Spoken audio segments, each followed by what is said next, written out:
Hello and welcome to Tea is Good, Books Are Better, the podcast where we drink tea and talk about books. I'm Raven. And I'm Jess. Why are you laughing? Because I was humming to myself waiting for you.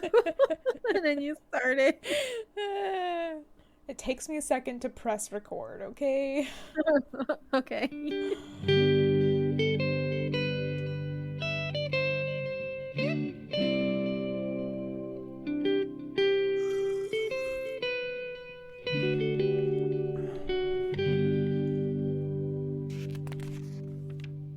I just want to start off this episode by thanking our lovely, loyal patrons.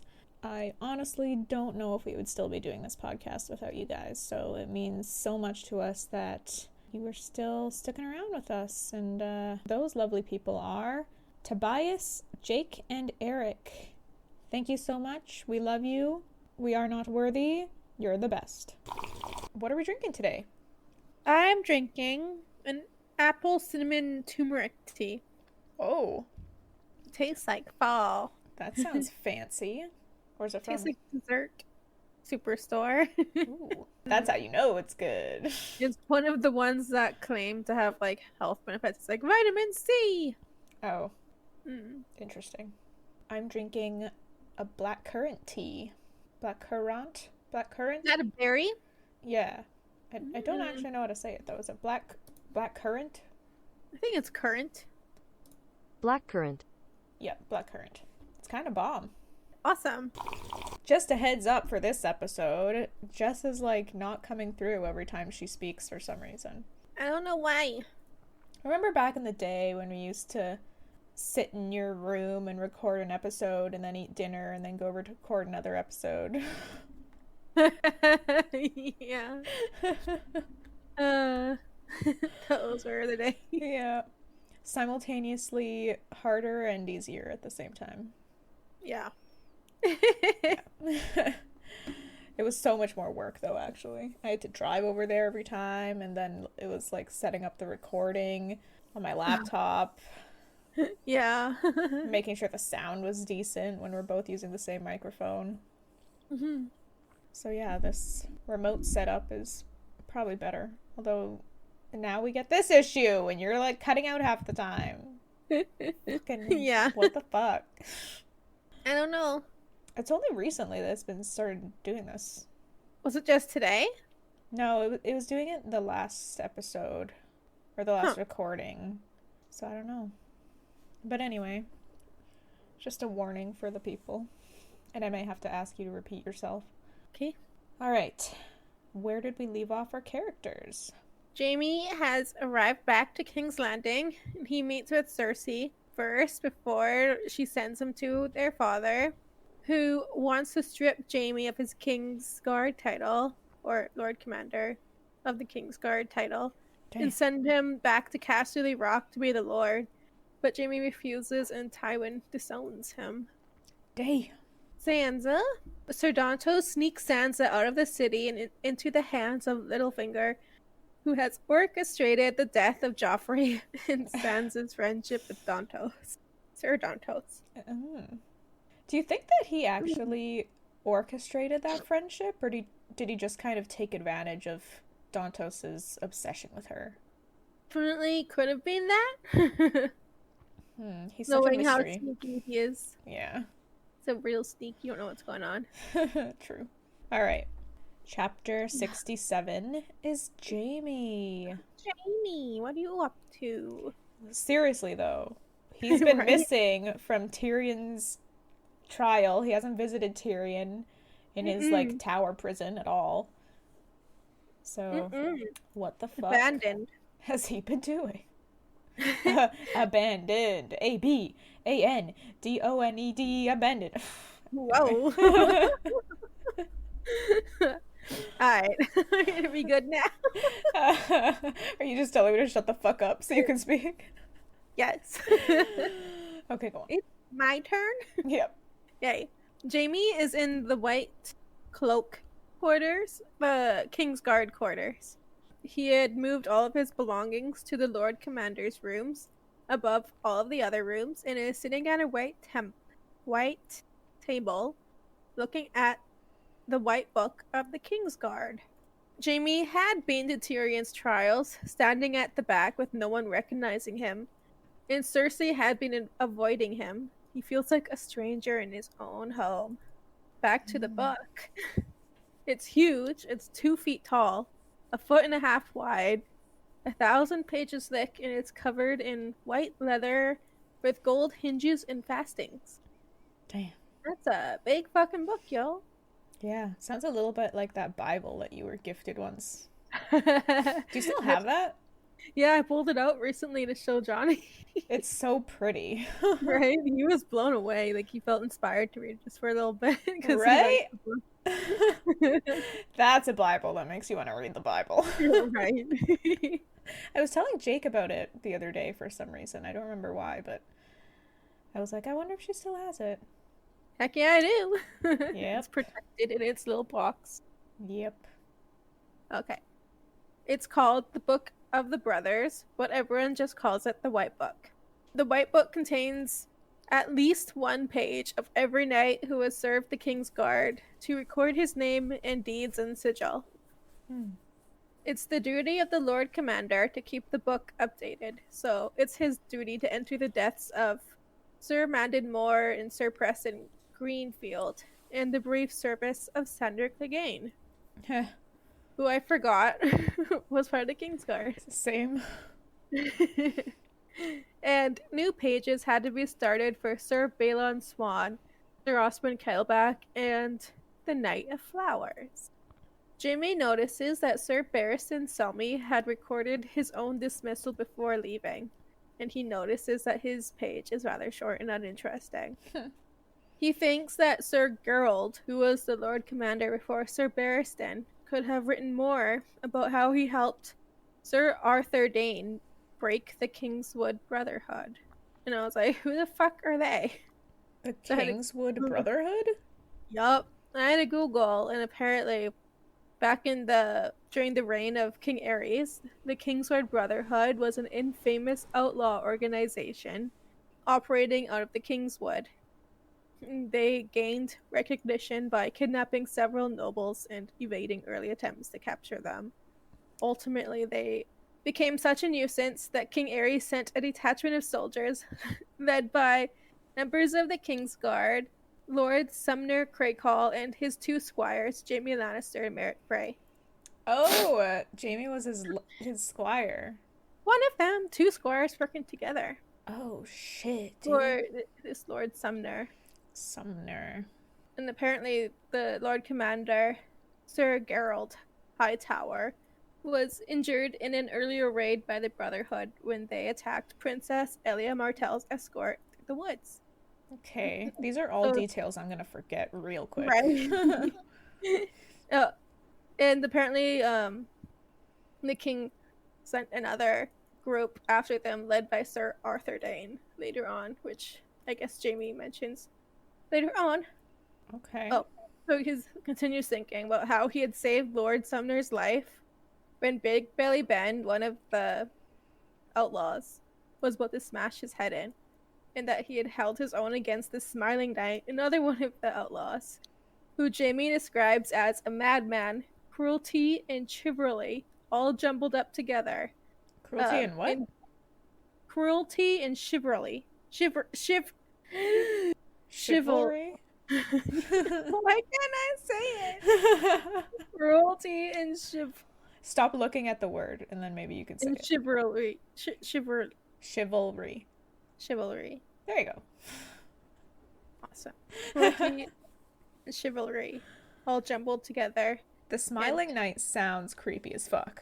Yeah, and he didn't know the meaning of fear. He remembers with awe how Sir Arthur Dane put him down. Like, witnessing that. Yeah, he sounds horrid. This guy. I think, like, he was compared to Sir Gregor in ferocity. And I think he was built like a tank. Mm-hmm.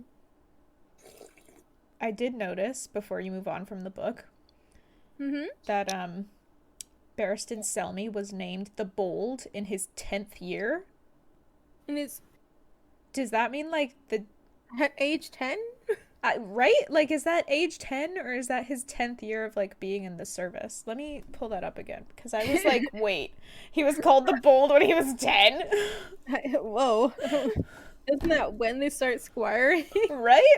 Holy shit. Was he like instantly called the second he became a squire? He was just so amazing. He's the Bold. Wait, I went way too far back. I'm like looking at a Jaime chapter and he's talking to Brienne. This ain't right. No. He doesn't talk to Brienne at all in this chapter. Yeah. I'm sure he thinks about her though. Yeah. Talks about her. Okay, here it is. Sir Barristan of House Selmy, firstborn son of Sir Lionel Selmy of Harvest Hall, served as squire to Sir Manfred Swan, named the Bold in his 10th year when he donned borrowed armor to appear as a mystery knight in the tourney at Blackhaven, where he was defeated and unmasked by Duncan, Prince of Dragonflies, knighted in his 16th year by King Aegon Targaryen. So he was literally 10 years old when he was called the Bold. What the fuck? And he donned borrowed armor to appear as a mystery knight in a tourney at age 10. Bruh. What? How big was this child? Right? He just threw on some armor? And joined a tourney at 10? He was defeated, but still, to even go against the Prince of Dragonflies, whoever, at age 10. That's crazy. Yeah, so hot diggity. shooketh by that. And then I also badass. Yeah. Like, this is a whole other level than what I knew he was a badass, but this is far beyond anything I'd imagined. I also thought it was sad, his account of his own dismissal, knowing how much it hurt him, because the way he wrote it was just so matter-of-fact. Yeah, it did. He didn't even put any of his bias into it at all. He was just like, yeah, this happened. Anyway. He's pretty, Do you hear him? Mm-hmm. It's in the bedroom. Are you serious? Mm-hmm. Good lord. Anyway, sorry, what were you saying? Indifferent about it. Like, he's still like, he could have added more about me, but whatever. Yeah, he could have, like, written about how it's the first time that this promise has ever been broken, or, like, the until you die thing for the Kingsguard or whatever.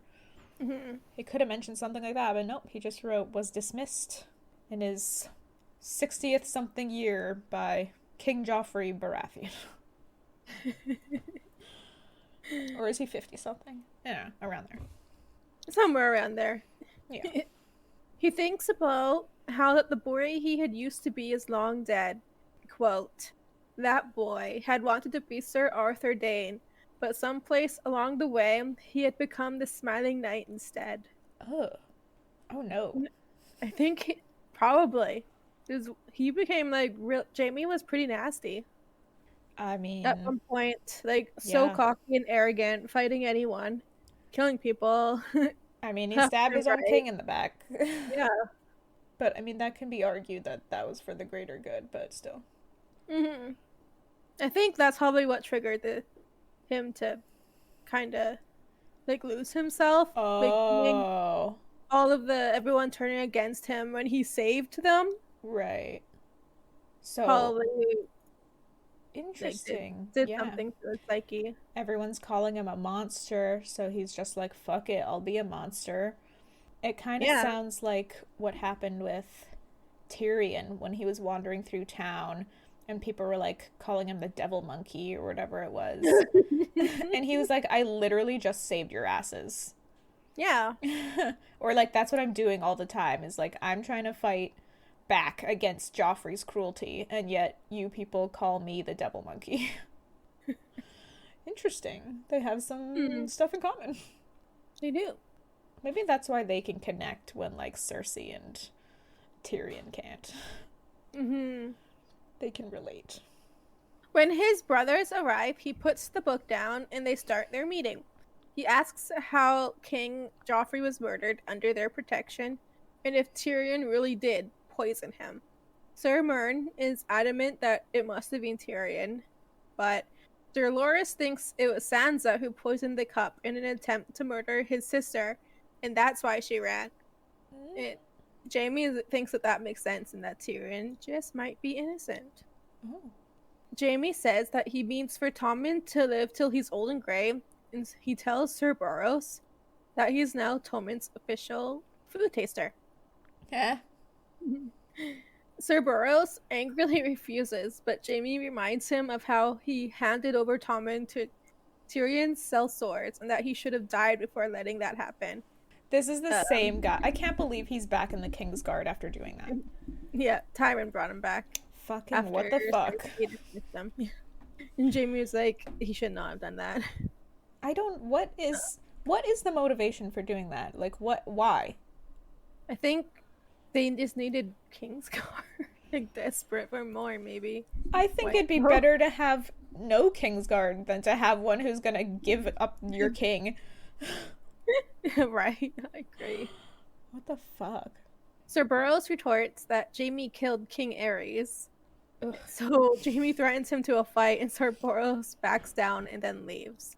And Jaime's like, oh, thank God, I would have lost. Because he's still missing his good hand. Yeah.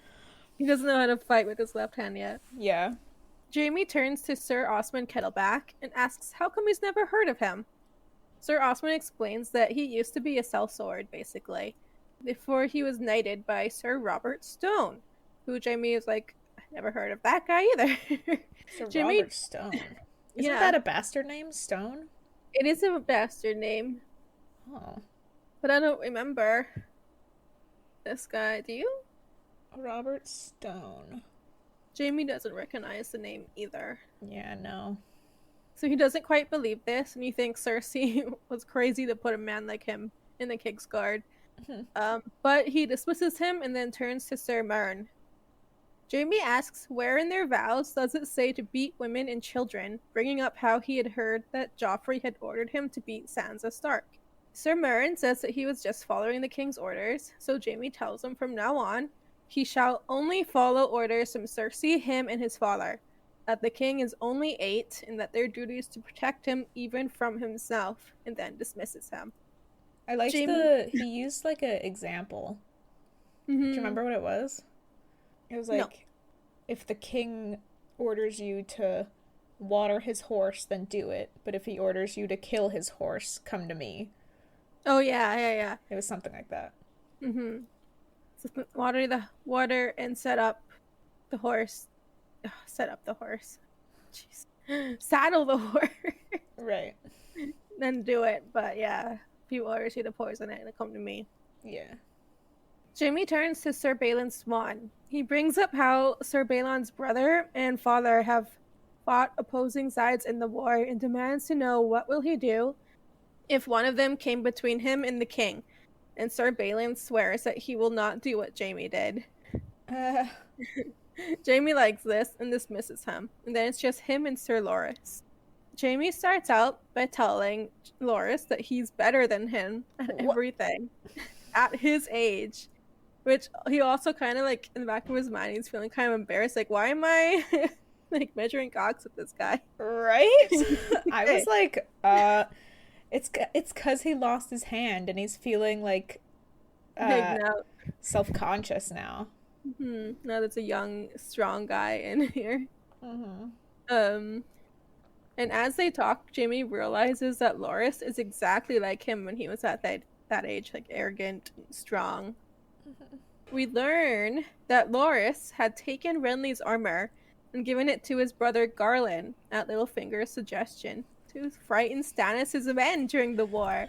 So they really did see, everyone really did see Renly. Yeah, I thought they were a bunch of psychos. Yeah, they're making up tales, but they really did. And Sir Garland, that surprises me. I don't know, he seems so, like, responsible that something about Sir Garland wearing the armor feels odd.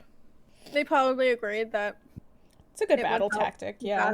Yeah. There's nothing wrong with it, technically. It's just a little maybe a little bit of revenge against Stannis' men. In Stannis. Yeah. By wearing it. Might be in poor taste a little bit, but I mean, Yeah. whatever. They're fighting a war here. You know, he's dead. Mhm. No offense. He gone. Jaime asks what happened to Renly's body, and Loras tells him that he swears to protect King Tommen with his life, but he will never betray Renly.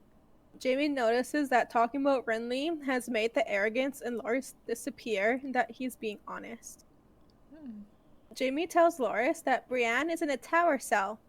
Loras goes off about how she murdered Renly and that, what? That makes sense. Okay. So Renly goes off about how she murdered Renly. And Wait, did Jaime you say turns- Renly goes off about how she murdered Renly? Yeah. Loras goes off about how she murdered Renly.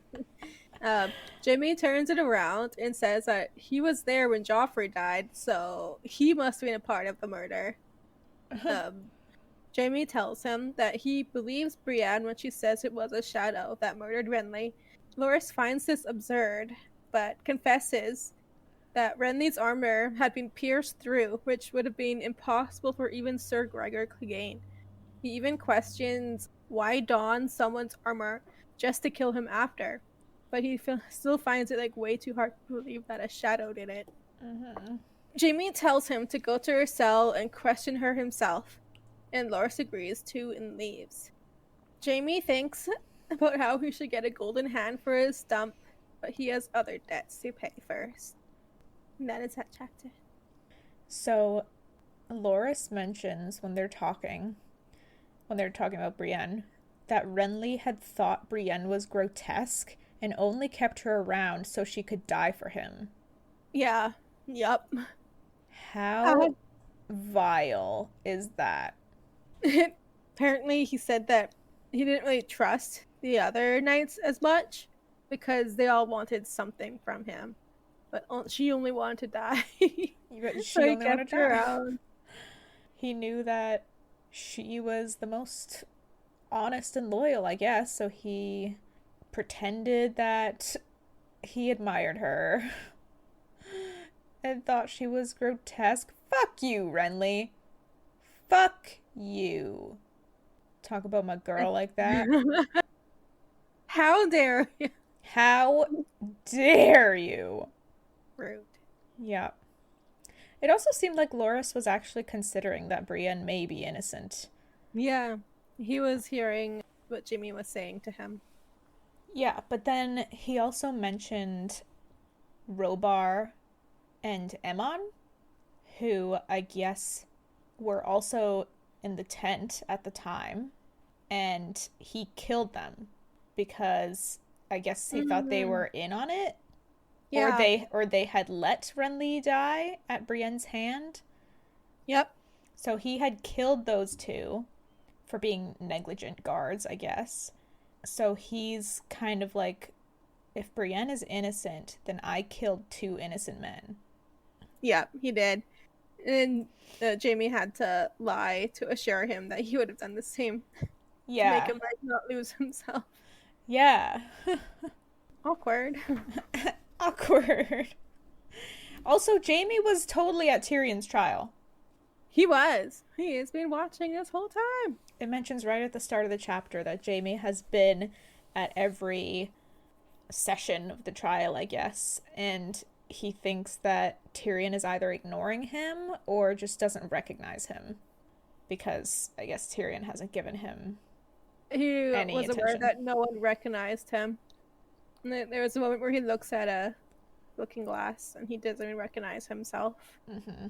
He's all hairy and gaunt and just doesn't look like like Jaime. It's not him anymore. Yeah.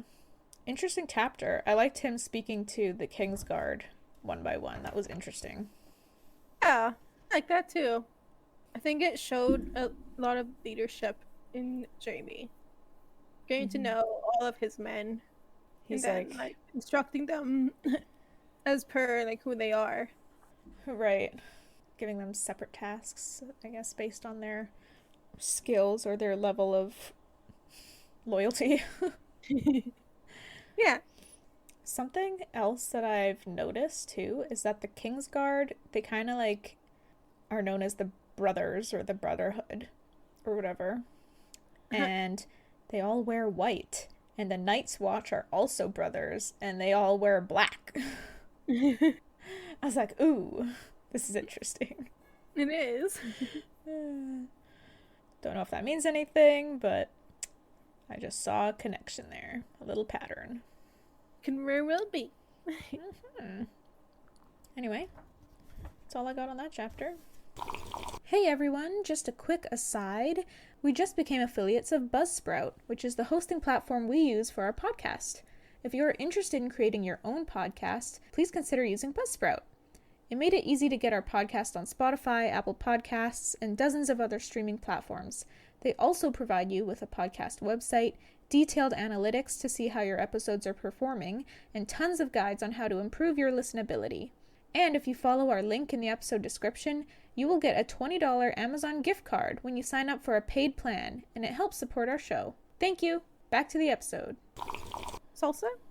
So, time for salsa? Yeah, salsa. All right. Chapter 68 is Sansa.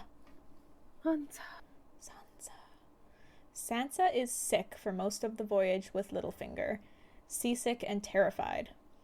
Whenever she tries to sleep, she sees Joffrey clawing at his throat and dying.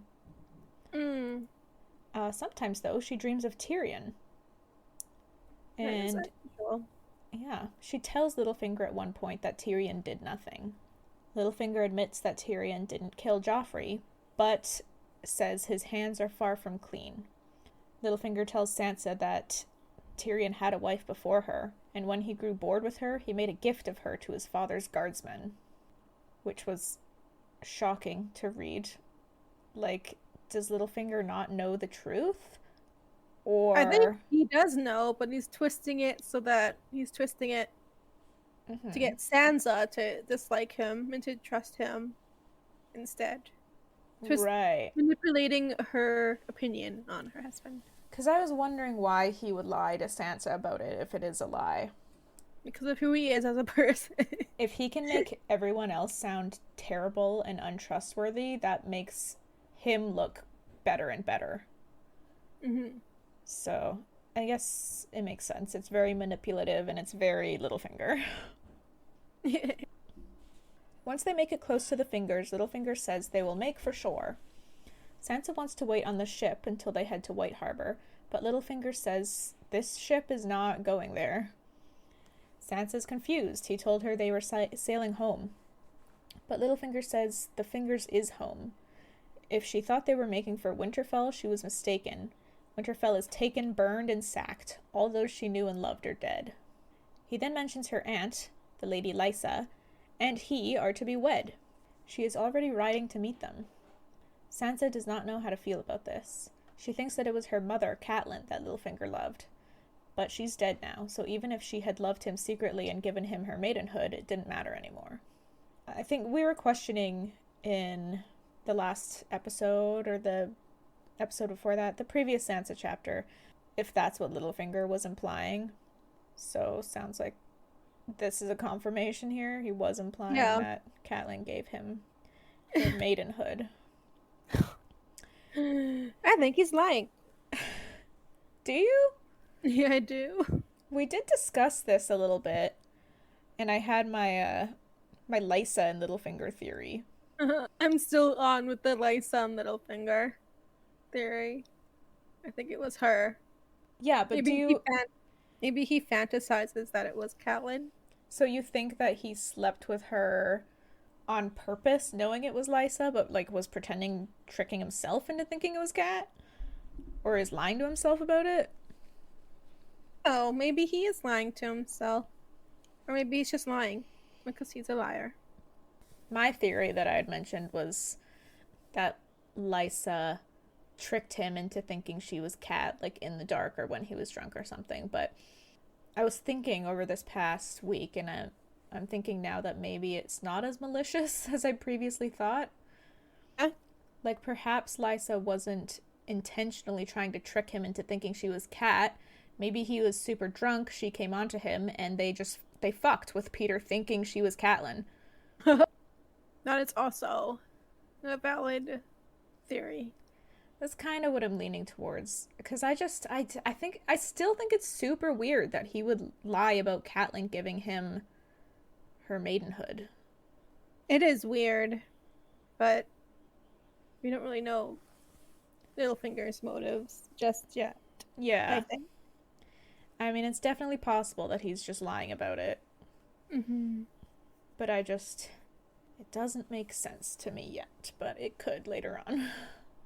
Anyway, it's been years since Sansa last saw her aunt, but thinks surely Lysa will be kind to her for her mother's sake. They are rowed ashore and are greeted by people of Peter's household, who are all imperfect in their own ways. And I love that Sansa notices this every time she meets someone new. She's like instantly seeing all their flaws, physical flaws. Like, oh, this person's fat, this person's old, this person has a sty on their eye. Maybe it's how young she is. Mm-hmm. I know, like, songs probably describe people, like, bad people as being uglier and that stuff, so she still has this bias. That actually makes a lot of sense. Unfortunately. It's still something that happens in the real world today. Yeah, that's true. As much as you can, like, try and control your judgment of people, it's going to happen. Mm-hmm. So Peter greets the welcoming party. The fat woman is Kella, who apparently gets around town quite a bit, if you know what I mean. He tells Sansa all their names and positions, but I noticed that he doesn't introduce her to any of them. Yeah. They head to the hall. There is a battered oaken shield above the hearth, painted with a grey stone head with fiery eyes on a light green field. Peter explains that it's his grandfather's shield. His own father was born in Braavos and came to the Vale as a sellsword in the hire of Lord Corbray. So Peter's grandfather took the head of the Titan as his sigil when he was knighted. Oh. I'm not sure if this is important at all, but something about it seemed like a significant detail, so I thought I'd mention it just in case. Peter pours Sansa some wine to help her sick tummy and asks for some light food for her. Once all the servants are gone, Peter says that before Lysa arrives, they must be clear on who she is. Because Varys has informers everywhere, if Sansa Stark should be seen in the Vale, he will know, and that could lead to some unfortunate complications. Yep. True. Awkward. So, they will tell Lysa's people that she is his natural daughter. And apparently natural daughter means bastard daughter. So, Sansa, naturally, is extremely offended. She would be, even though it literally couldn't matter less. Mm-hmm. Peter decides they will call her Elaine after his mother. And Sansa's all like, couldn't I be a true-born daughter of a knight in your service? Perhaps one who died gallantly in battle? Peter's like, I have no knights in my service, and Sansa can scarcely be his own true-born daughter since he's never taken a wife. And good God, Sansa's priorities are infuriating. They are. So she is Elaine Stone, her mother a gentlewoman of Braavos. Peter met her in Gulltown when he had charge of the port. She died giving Sansa birth and entrusted her to the faith. At her flowering, she decided she did not wish to be a septa and wrote to Peter, and that was the first he knew of her existence. And this is the little story that they've come up with. Okay. As they eat, Peter talks about her father, Sansa's father, Lord Eddard, saying he was a brave and loyal man, but a hopeless player. In King's Landing, there are two sorts of people, the players and the pieces. Sansa asks if she was a piece, and Peter says yes, but to not feel bad because she's still half a child. Every man's a piece to start with, and every maid as well. Even some who think they are players. Cersei, for example. I was like, what? Oh. Peter says she thinks herself sly, but her moves are predictable, and her strength rests on her beauty, birth, and riches. And only the first of those is truly her own, and it will soon desert her. Whoa. Wow. Savage. Peter pities her.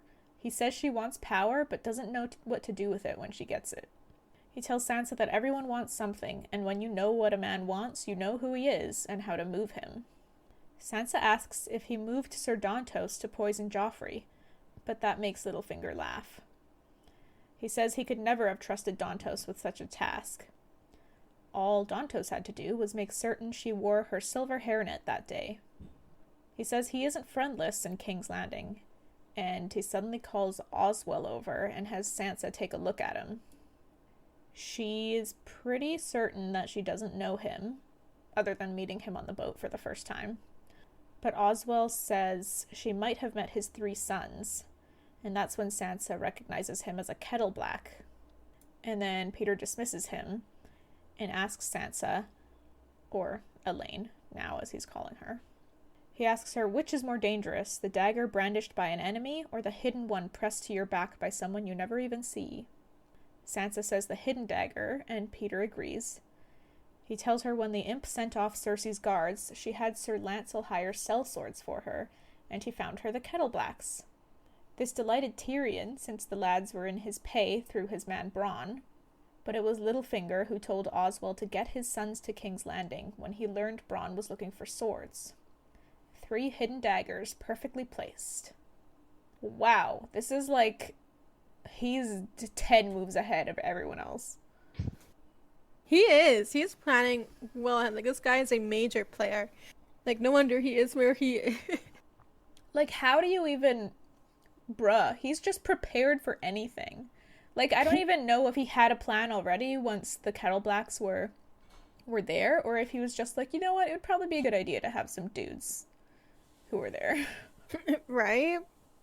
I'm kind of looking forward to get to know Littlefinger a lot more through Sansa's eyes. Maybe she finds out what his motives are, or who he is. He is so honest with her about, like, his moves and his plans, and it's so interesting. Oh, yeah. He's, like, involving her. Right? In him. Mm-hmm. So Sansa asks if it was one of the Kettle Blacks who poisoned Joffrey's cup, but Peter says the lads are too treacherous to be part of any scheme. Treacherous? Like, who are these guys? Right? He's constantly with shady people. Right. Osmond in particular has become especially unreliable since joining the Kingsguard. The White Cloak does things to a man. He says that whatever you do, you must keep your hands clean. Sansa has no more guesses, so Peter reveals that someone straightened her hairnet that day. Sansa is shooketh because that was Olenna Tyrell. Peter says that when he went to Highgarden to ask for Margaery's hand for Joffrey, Olenna had asked questions about Joffrey's nature. Peter praised him to the skies while his men spread disturbing tales amongst Lord Tyrell's servants. That's how the game is played. Peter says he also planted the notion of Ser Loras taking the White. Men in his party supplied tales about how the mob had killed Sir Preston Greenfield and raped the Lady Lawless. So Mace Tyrell thought it would be a good idea to have Ser Loras in the Kingsguard to protect his sister. Lady Olenna knew her son was determined to make Margaery a queen, but they did not need Joffrey to make that happen. Peter tells Sansa to watch. She will marry Tommen. Margaery. She'll keep her crown and her maidenhead, neither of which she especially wants. And I thought that was interesting. So she doesn't want to be queen in the book? Damn, like, I didn't know that. I didn't really recognize what he was saying. Yeah. I wonder why. I mean, I guess she's just like whatever about it, but in the show, she like wants to be queen real bad. Mm-hmm, she does. Just an interesting difference. Yeah. So 8 days later, Lysa Arryn arrives. Sansa is stunned when she sees her. Lysa is 2 years younger than her mother, but looks 10 years older. Her body sags and bulges, with thick limbs, heavy breasts. She is taller and heavier than Littlefinger and lacks any grace when she slides off her horse. Peter kneels to kiss her fingers and asks if she will have him for her lord and husband, then introduces Sansa as his daughter Elaine. Lysa does not seem greatly pleased to see her. After that, she whines to Peter about how Jon Royce is demanding she calls her banners and go to war, and how all these others want to wed her, but none truly love her, other than Peter. Ha, lol. She says they will be wed immediately. Peter would rather marry at the Eyrie, but Lysa doesn't want to wait another moment. Peter still tries to argue for marrying later at the Vale, but Lysa stamps her foot and commands him to wed her this very moment, so he just shrugs and agrees. They say their vows within the hour, and Sansa is urged to participate in the bedding ceremonies. So she marches with Lord Peter up to the wedding bed with Lysa's 3 other ladies. From the way it's written, it sounds like he flirts with all the ladies, but only really smiles at Sansa. But I wanted to get your take on it. I think, what's his face? Littlefinger. Just really good, charismatic-wise, making people like him. And I think Sansa notices that. But his special attention to her is just because he likes her. Because I imagine Sansa isn't really, like, helping to undress him. I think she'd be too disturbed. Yeah. To participate. Yeah. To actually participate with this guy. But it doesn't actually really say, like, whether she does anything or not. So. Maybe she, like, half-heartedly, like, tugs at his clothes. Just, like, gently paws at his, like, his shirt. Yeah, like, a little tug at the sleeve, and like, she's like, that's it, I've done my part. I've helped. She does up a button. Okay, so Lysa screams as they make love in the 3rd-story bedchamber. She cries out Peter's name and tells him to make her another baby. She says, "Make me another sweet little baby." And then I was like, wait a second. Another baby? Peter? As in second to the one she already has? Or as in second to the one Peter might have given her before? Oh my god. Oh my god. I didn't clue in on that. Gosh darn. Number 2? She says, "Make me another sweet little baby." She did. Just thought that was interesting. Sansa thinks of her own wedding night with Tyrion, how he had said he would be good to her, how in the dark he is the Knight of Flowers. But Sansa knows that was all a Lannister lie. The Hound once told her dogs can smell lies, and she wonders what became of him. She's... Interesting. It's like the second she gets any special attention from someone, she's like... I mean, I guess he showed her some kindness. He, like, saved her from getting raped and... He did. Saved her from getting her ass beat by Joffrey, I guess. I feel like he was a bit of a protector to her, even though she was really scared of him. Mm-hmm. Maybe he made her feel safe in some way at King's Landing, but she was there by herself. Yeah, possibly. Probably not fully safe, but, like, yeah, maybe that she had safer someone looking out for her. Yeah.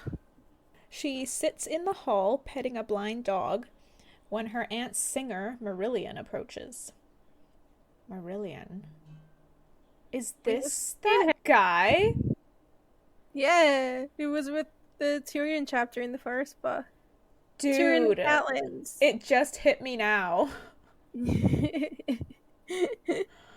Holy shit. It's him. Round 2. So, Marillion, turns out is a scumbag. Yeah. He comes on to Sansa, and she tries to, like, say she's tired, hopefully make him leave, but he sits with her, puts his hand on her leg, talks about how she's so beautiful, and he's been making songs for her in his head all night.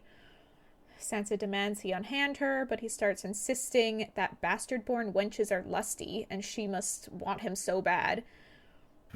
And he starts, like, grabbing at her clothes, but then someone else with a blade appears and basically tells him to fuck off. Good. And Marillion tries to argue, but then gets cut and bounces. The man with the blade is Luther Brune, and he says Lord Peter said to watch out for her. Sansa, it seems, had thought it might be the Hound at first, but of course it couldn't be. So yeah, she's thinking about the Hound a lot. Yeah. She has nightmares that night about Joffrey dying, Tyrion watching her undress, the Hound climbing into bed with her demanding a song. The next morning, she is summoned to the Lord and Lady's bedchamber. Peter tells her that he told Lysa who she is and that they will be leaving for the Eyrie this afternoon. He then kisses Lysa and leaves. Lysa says she sees it now. Sansa looks too much like Catelyn. Sansa looks too much like Catelyn. They will have to darken her hair before going to the Eyrie. Lysa mentions how Sansa was wed to Tyrion, calling him a vile dwarf. Sansa says she never wanted it, and Lysa says she never wanted to marry Jon Arryn either. Peter was the first man she ever kissed, but her father said he was too lowborn. Jon gave Peter the customs for Gulltown to please her, but when he increased the incomes tenfold, Jon saw how clever he was and gave him other appointments, even brought him to King's Landing to be Master of Coin. Lysa says it was hard to see him every day and still be wed to the old man. Jon did his duty in the bedroom, but could not give her pleasure, and his seed was weak. All her babies but Robert died. And I think she had, 4 pregnancies? Shit. Before Robert. Lady Lysa starts to weep, saying they are woman alone now, but she would never turn away Cat's daughter. She beckons Sansa closer, and so Sansa approaches, and notices that her aunt is drenched in sweet scent, though under that is a sour, milky smell. And I noticed, I was browsing Reddit the other day, and on the A Song of Ice and Fire subreddit, someone had asked why Lysa might smell like this and why it's significant. And most of the comments were all like, well, duh, she's still breastfeeding her 8-year-old son, etc., which seems like the obvious answer. But then someone else was like, actually, there's a part in a previous book where Catelyn meets up with Lysa and does not smell this same smell, which seems like, I don't know, is there something different from when they met to now, or is that just something that George failed to put in? Huh. Maybe he forgot to put it in? I don't know what would have changed to make her smell like sour milk. Yeah. You stopped breastfeeding? She's been breastfeeding him this whole time, though. Hit. So I just thought that was an interesting observation that I read about. So I had assumed it was just because of breastfeeding Robert, but now I'm like, maybe there's another reason. Maybe she's just not taking care of herself as much, and it's all on her clothes. Oh. Weird. Okay. Lysa suddenly asks Sansa if she's with child, and Sansa says no. Tyrion, never did anything. She says she's still a maid. Lysa asks if the dwarf was incapable. Sansa says no, but she doesn't know how to say he was kind in front of Lysa, because Lysa hates him, so she just said that Tyrion had whores. Yeah. Okay. Lysa's like, oh, that makes sense. He's despicable. She says she should have killed him when she had the chance. She talks about how he riled up the clans, but Peter will set all that right. And she says Peter is a great man and to trust him and do as he says. Lysa then asks how she would like to marry her cousin, Lord Robert, when Sansa is widowed. I guess marrying cousins isn't normal at this time, but also, still ew. Yeah, he's a child. He's 8 years old. Want to think about pointing this kid? Ew. Ew.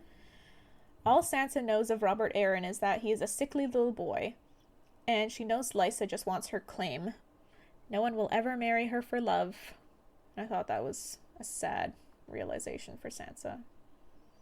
Lysa says Robert is 8 and not robust, but he's a good boy and will one day be a great man. As soon as Tyrion's head rolls, they will have a secret marriage, as the Lord of the Vale can scarcely be thought to have married a bastard. She asks if Sansa can read well. Robert has weak eyes, but loves to be read to. He likes stories about animals. He likes to play games, too, but Sansa must always let him win. That's only proper, after all. God, this child sounds awful. Yeah. He's not gonna be able to handle the word no. Ew. Lysa says the Starks were a proud family, but Winterfell has fallen, and Sansa is really just a beggar now.